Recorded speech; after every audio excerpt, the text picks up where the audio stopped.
Welcome to the Techmeme Ride Home for Wednesday, May 4th, 2022. I'm Brian McCullough. Today, Uber is seeing rider usage return to pre-COVID levels. New, better flash storage, Twitter testing the ability to only tweet to certain circles, an interesting laptop and an interesting raise, and Spotify wants you to hang out in Roblox. Here's what you missed today in the world of tech.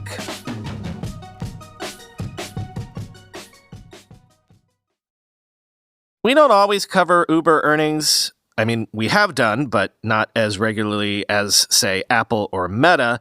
But I thought Uber's report this morning was notable because, according to the numbers, Uber's core business is back to pre-COVID times levels. Quoting CNBC, the company appears to be on track to surpass pre-pandemic levels as travel accelerates. CEO Dara Khosrowshahi said in a statement that April mobility gross bookings exceeded 2019 levels across all regions and use cases. For the second quarter, Uber anticipates gross bookings of between $28.5 billion and $29.5 billion. In addition, it expects adjusted EBITDA, or earnings before interest, taxes, depreciation, and amortization, of between $240 million and $270 million.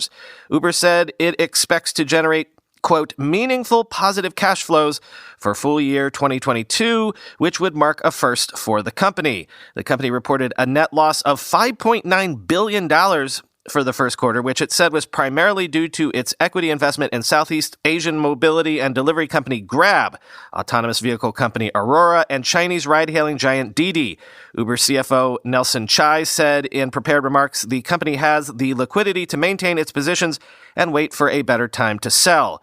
Uber was reliant on its delivery business, which includes Uber Eats, throughout the pandemic. However, mobility revenues have finally surpassed delivery revenues. Its mobility segment reported $2.52 billion in revenue compared with deliveries $2.51 billion.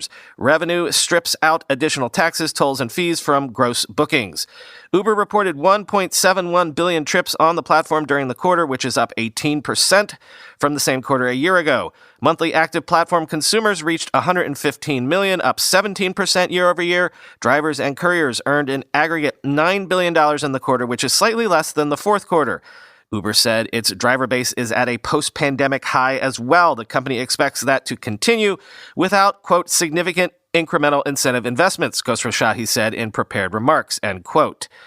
Should be noted that rival ride-hailing company Lyft did not report earnings quite as rosy, but that seems to be due to business-specific reasons at Lyft and not larger macro reasons related to COVID recovery.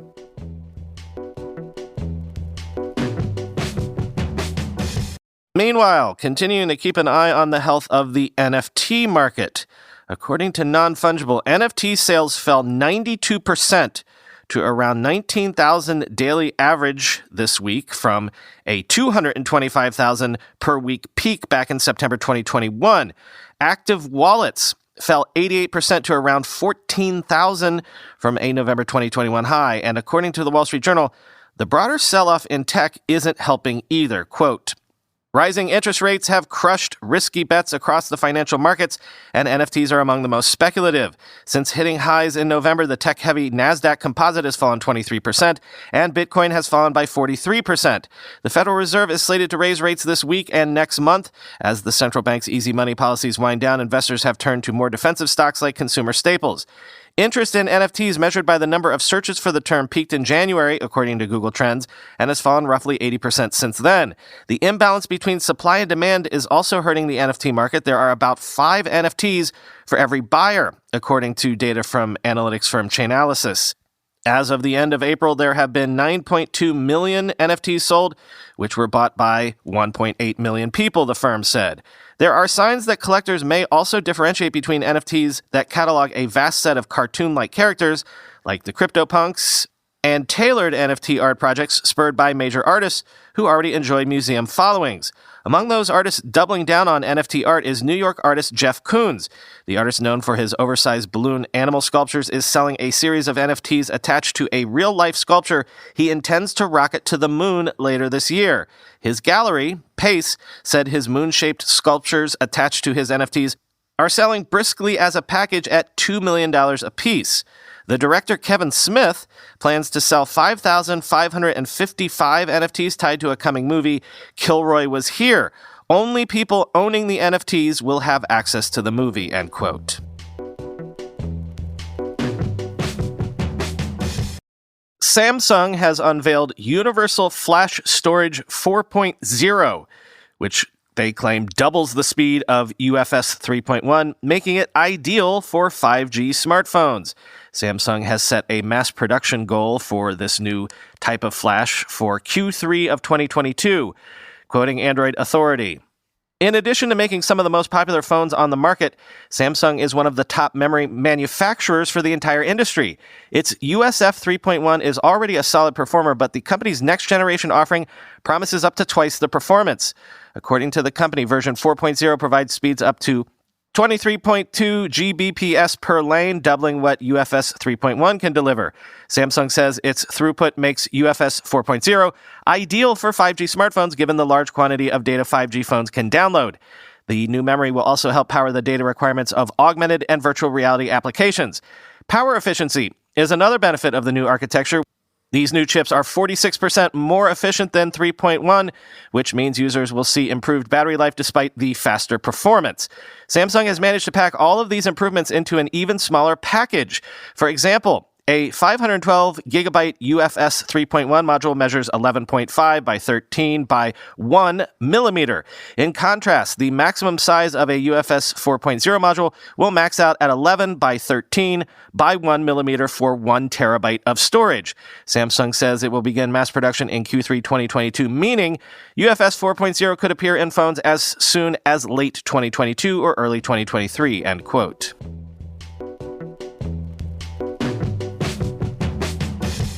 Twitter has begun testing Twitter Circle, a feature for sharing tweets with up to 150 people rather than everybody. It's similar to Instagram's close friends sharing option, quoting Mac Rumors. With Twitter Circle, Twitter users can share their tweets with up to 150 people rather than sharing their content publicly. Each user will be able to create a Twitter Circle that consists of people who will be able to see the user's Twitter Circle tweets. It's similar to the Close Friends story sharing feature on Instagram, which allows users to select a group of people to share stories with in lieu of publicly sharing stories with all followers. Twitter says that some Twitter users will be able to create a Twitter Circle starting today. Those who have the feature available will be able to choose up to 150 followers to add to the circle after being prompted with the new Circle interface, and only people selected for the user's Twitter Circle will be able to see and reply to Circle tweets. Twitter Circle participants can be edited at any time. There is no word yet on when this feature will see a wider rollout, end quote. I learned about this feature this morning when friend of the show, Nima Oji, included me in a circle. I'd share a link to it with you, but of course I can't. And that's exactly the point, right? You have to be in Nima's circle.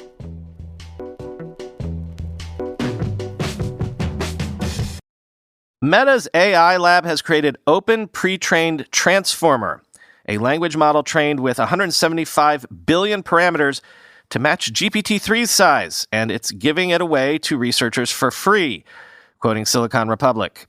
The social media giant said it is sharing access to both the pre-trained models and the code needed to train and use them. It added that this will allow for, quote, more community engagement in understanding this foundational new technology.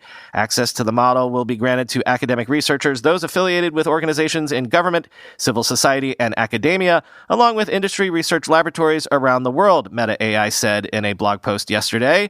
Large language models are natural language processing, or NLP, systems that are trained on a massive volume of text. These models are able to answer reading comprehension questions, solve basic math problems, and generate text. Meta said full research access to large language models is usually restricted to a few highly resourced labs, which hinders efforts to increase their robustness and remove issues such as bias and toxicity within the models. For AI research to advance, the broader scientific community must be able to work together with cutting-edge models to effectively explore their potential while also probing for their vulnerabilities at the same time, the company said. Meta AI believes that collaboration across research organizations is critical to the responsible development of AI technologies, end quote. The social media company said it designed its model called OPT-175B to be energy efficient, and it was trained using roughly 14% of the carbon footprint used to train OpenAI's GPT-3 model, end quote.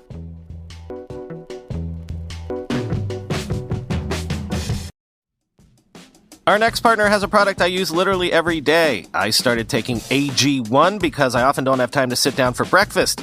Between getting the kids out the door in the morning to starting to write this show. With one delicious scoop of AG1, though, I'm absorbing 75 high-quality vitamins, minerals, whole food source superfoods, probiotics, and adaptogens to help you start your day right. This special blend of ingredients supports your gut health, your nervous system, your immune system, your energy, recovery, focus, and aging. All the things. I need to hydrate every morning anyway, so instead of a tall glass of juice filled with sugar, I get a tall glass of water and mix AG1 into it. AG1 contains less than 1 gram of sugar, no GMOs, no nasty chemicals or artificial anything, while still tasting good. It costs you less than $3 a day, so you're investing in your health, and it's cheaper than your cold brew habit.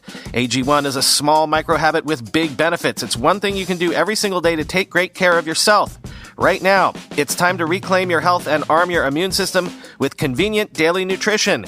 To make it easy, Athletic Greens is going to give you a free 1-year supply of immune-supporting vitamin D and 5 free travel packs with your first purchase. All you have to do is visit athleticgreens.com/ride. Again, that is athleticgreens.com/ride to take ownership over your health and pick up the ultimate daily nutritional insurance.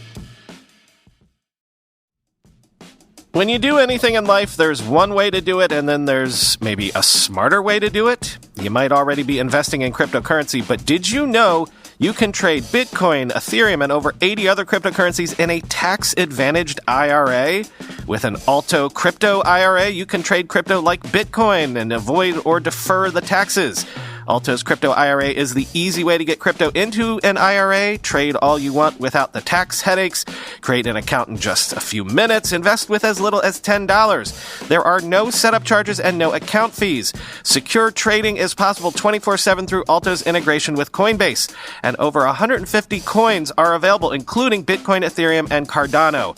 There are multiple ways to fund your account. You could make a cash contribution, transfer cash from an existing IRA, or roll over an old 401k.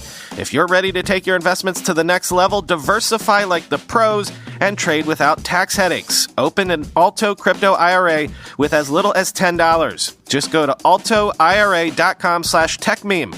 That's ALTOIRA.com/techmeme. Start investing in cryptocurrency today. Go to altoira.com/techmeme. Hey, how about an interesting gadget? Haven't had one of those in a while, I feel like. Razer's new Blade 15 is the first laptop with a 240Hz OLED display. Quoting The Verge, the laptop's 15.6-inch display, which covers the entire DCI-P3 color gamut, features a quick 1-millisecond response that should allow for a lag-free gaming experience as well as 400 nits of brightness. It comes with 32 gigabytes of DDR5 RAM, a 1 terabyte SSD, and one additional M2 slot that you can use to further increase storage space.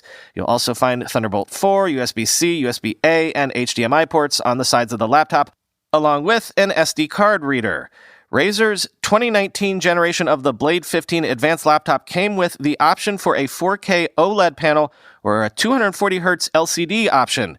The new Blade 15's display gives you the best of both worlds, a fast refresh rate and an OLED panel, although it isn't 4K. It sports a 12th gen Intel Core i9 processor and an NVIDIA RTX 3070 laptop graphics card that should help you take full advantage of the device's upgraded display. Razer says the Blade 15 will go on sale in the last quarter of 2022 for $3,499, end quote.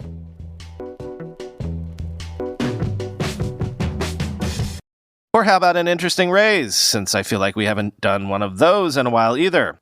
Imaging AI, whose AI tech can help detect cancerous biomarkers directly from a digitized biopsy image, has raised a $18.5 million Series A from Larry Ellison and others.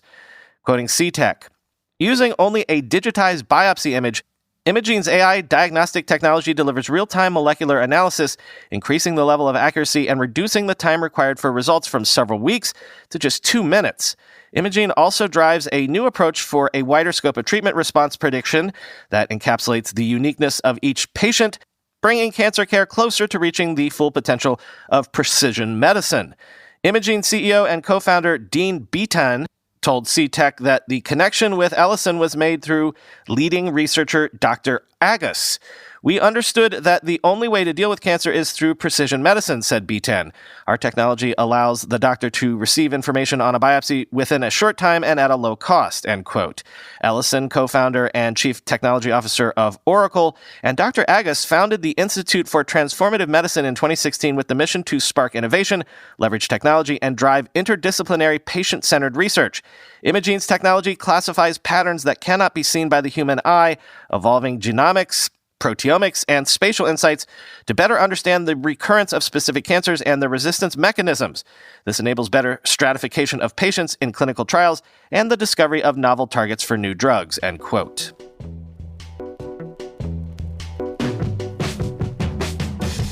Finally today, Spotify has debuted Spotify Island on Roblox, the first music streaming brand on that service. Artists and fans can go on quests on the island, unlock content on the island, and buy merchandise on the island, and, one would assume, listen to music? Quoting TechCrunch, the new Spotify Island destination in Roblox will actually consist of a central mainland surrounded by a collection of themed islands, which players can explore and interact with by walking, running, jumping, and touching and picking up various objects. The worlds themselves feature a color palette centered around Spotify's shades of green, with oranges and purples mixed in. There's also a musical playbox in the top right corner of the world, which will feature a soundtrack powered by Soundtrap, one of Spotify's audio creation tools. The music here can be played or paused, or players can skip tracks, the company says. An in-game merch store, meanwhile, will feature a variety of exclusive Spotify merchandise that can be taken into other parts of Roblox, as well as special artist merchandise, which will serve as an additional revenue stream for creators. Spotify says artists will be able to keep Spotify's portion of these merch sales, less Roblox's cut, and Spotify can help with the merch design if need be. Initially, 4 free items can be unlocked by completing missions around Spotify Island by doing things like playing sounds within the world's crystal cave and on a trampoline, or collecting the musical notes sprinkled throughout the island. Spotify's vision for the island is to turn Roblox players into creators themselves, the company says.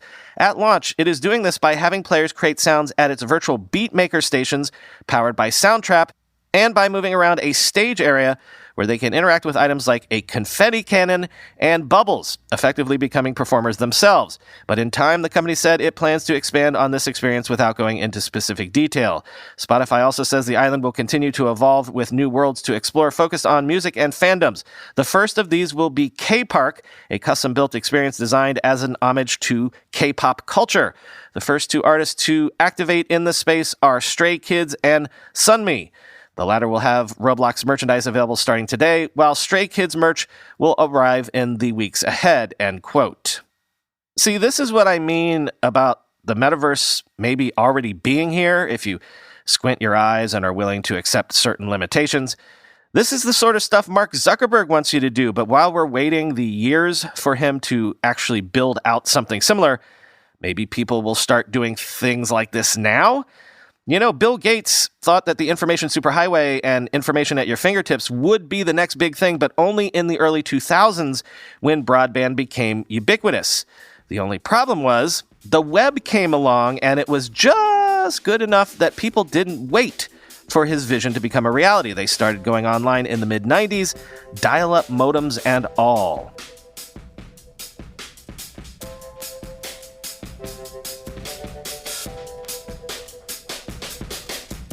Yes, I am aware of the fact that if you're a subscriber to the ad-free feed for this show via glow.fm, the original subscription feed, Glow has not updated its feed since Sunday. I am aware of that. I've been in touch with their customer service all this week, and every time they claim that it's fixed, it clearly is not. Glow was acquired recently by Libsyn, which, if you know the podcasting space at all, you'll know how flaky Libsyn is. So, if you were so inclined, a reminder that the other way to get the ad-free feed, the most recent one, is through tech.supercast.tech.